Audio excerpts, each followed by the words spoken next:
Phone ചോർത്തിയത് പൊതുപ്രവർത്തകൻ എന്ന നിലയിൽ അൻവർ ചെയ്യാൻ പാടില്ലാത്തതായിരുന്നു എന്നും അൻവറിന് ഇടതുപക്ഷ പശ്ചാത്തലമില്ല എന്നും കോൺഗ്രസിൽ നിന്നും വന്ന ആളാണെന്നും മറ്റുമുള്ള മുഖ്യമന്ത്രി പിണറായി വിജയന്റെ വിമർശനങ്ങൾക്ക് ചുട്ട മറുപടി കൊടുത്തിരിക്കുകയാണ് പി അൻവർ MLA.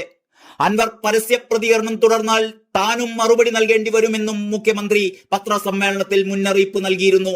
ആ മുന്നറിയിപ്പിന് പുല്ലിന്റെ വില പോലും കൽപ്പിക്കാതെയാണ് അൻവർ വീണ്ടും മുഖ്യമന്ത്രിയുടെ പൊളിറ്റിക്കൽ സെക്രട്ടറി പി ശശിക്കെതിരെ കടന്നാക്രമണം നടത്തിക്കൊണ്ട് പിണറായിയുടെ ഓരോ വിമർശനത്തിനും എണ്ണി മറുപടി നൽകിയിരിക്കുന്നത്. മുഖ്യമന്ത്രിയെ പൂർണ്ണമായും ആരോ തെറ്റിദ്ധരിപ്പിച്ചു എന്നും മുഖ്യമന്ത്രി നിലപാട് പുനഃപരിശോധിക്കണമെന്നുമാണ് അൻവർ പറഞ്ഞത്. പി ശശിയുടെ പ്രവർത്തനം മാതൃകാപരമല്ല. സ്വർണം പൊട്ടിക്കലിൽ ശശിക്ക് പങ്കുണ്ടോ എന്ന് സംശയമുണ്ട്. മനോവീര്യം തകർന്നത് പോലീസിലെ കള്ളന്മാരുടേതാണ്. തന്റെ വീട്ടിലെ കാര്യത്തിനല്ല താൻ മുഖ്യമന്ത്രിയെ പോയി കണ്ടത്. EMSഉം മുൻപ് കോൺഗ്രസുകാരനായിരുന്നു. അൻവർ മുഖ്യമന്ത്രിയെ ഓർമ്മിപ്പിച്ചു. ഫോൺ ചോർത്തൽ പുറത്തുവിട്ടത് ജനനന്മ ലക്ഷ്യമിട്ടാണ്. പോലീസിലെ മനോവീര്യം തകർക്കുന്നവർ 4-5% വരുന്ന ക്രിമിനലുകൾ മാത്രമാണ്. മുഖ്യമന്ത്രിയുടെ തെറ്റിദ്ധാരണ മാറുമ്പോൾ നിലപാട് മാറുമെന്നും കൂടി അൻവർ പറഞ്ഞു.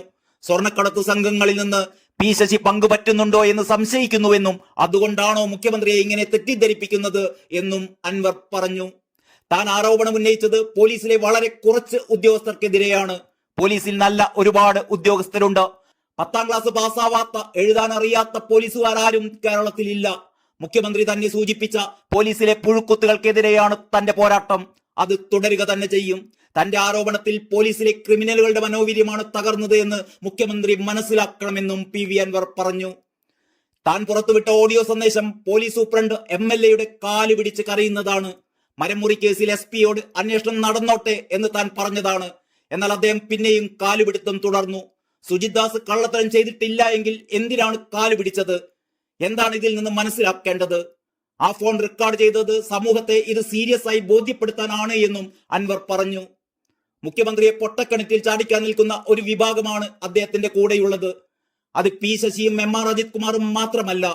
താൻ പറയുന്ന കാര്യങ്ങളെല്ലാം പാർട്ടിയിലെ ഒരു വിഭാഗത്തിന് മനസ്സിലായിട്ടുണ്ട് എന്നും കൂടി അൻവർ പറഞ്ഞു വെച്ചു. പാർട്ടിയിലെ ഒരു സംഘം മുഖ്യമന്ത്രിയെ തെറ്റിദ്ധരിപ്പിക്കുന്നത് അദ്ദേഹം മനസ്സിലാക്കണം. താൻ പറഞ്ഞ കാര്യങ്ങൾ പാർട്ടിക്ക് ബോധ്യപ്പെട്ടില്ല എന്ന് പറയട്ടെ. CPMന്റെ മറുപടിക്ക് വേണ്ടി എത്ര കാലം വേണമെങ്കിലും താൻ കാത്തിരിക്കാൻ തയ്യാറാണ് എന്നുകൂടി അൻവർ പറഞ്ഞു വെച്ചു. News desk Kalakaumudi.